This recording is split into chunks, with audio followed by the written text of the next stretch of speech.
欢迎来到新闻频道。当您订阅频道时，演员们会很高兴。迪丽热巴女足拍摄中，这次演技能不能惊艳的粉丝刷到迪丽热巴在女足拍摄现场的路透图时，我正对着手机里她去年戛纳红毯的高清生图发呆。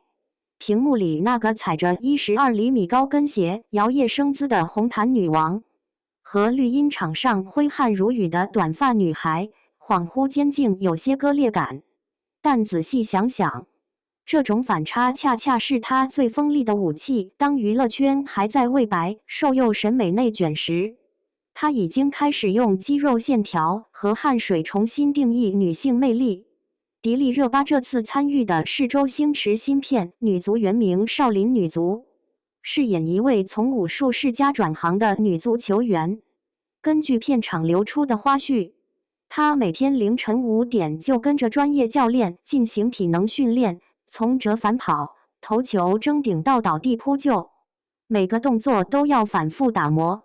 有场雨中对抗戏，她在泥地里滚了整整3个小时。导演喊停时，膝盖上的护具都磨出了血。这种自毁式的投入，让我想起去年某顶流在篮球题材剧里用替身拍运球镜头，被网友截出悬浮式表演的名场面。同样是跨界体育，有人在秀肌肉，有人在拼命。话说回来，娱乐圈的体育题材热从来不是偶然，从夺冠到热辣滚烫，从冰雪题材的虚国王在冬眠到女足相关的女足，越来越多影视作品开始瞄准热血加女性的组合拳。这种趋势背后是观众对真实力量的集体渴望。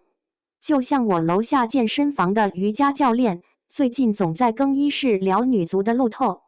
现在谁还爱看柔光滤镜里的公主？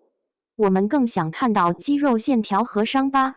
迪丽热巴的聪明之处在于她精准抓住了这种情绪。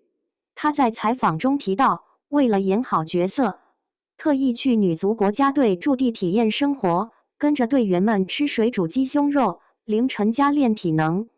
这种沉浸式体验让她在片场被教练夸动作比某些职业球员还标准。但这种努力背后也藏着娱乐圈的生存法则。当流量红利逐渐消退，演员需要用痛苦美学证明自己的不可替代性。不过，转型从来不是一帆风顺。有业内人士透露，女足开机前曾有资方质疑迪丽热巴的脸太精致，观众会相信她是运动员吗？这种质疑并非空穴来风。2023年某顶流主演的滑雪题材剧，因演员雪场比美的造型设计被群嘲，最终豆瓣评分不到4分。迪丽热巴显然吸取了教训，她在社交媒体晒出的训练照里，清一色是素颜、寸头、肌肉线条，甚至故意把皮肤晒成小麦色。这种去明星化的策略，反而让网友惊呼，这才是真正的演员。但转型的代价也不容忽视。拍摄期间，他推掉了3个高奢代言和2档综艺，损失超1000万。有经纪人朋友私下感慨，现在的流量明星就像奶茶店，3天不营业就被忘得一干二净。迪丽热巴却反其道而行之，在剧组一扎就是3个月，连微博都改成闭关修炼中。这种孤注一掷的勇气，让我想起2019年周冬雨为拍《少年的你》剃光头，最终斩获金像奖的故事。有时候破茧需要的不仅仅是勇气，还有对行业趋势的精准判断。娱乐圈的残酷之处在于它永远在淘汰过期产品。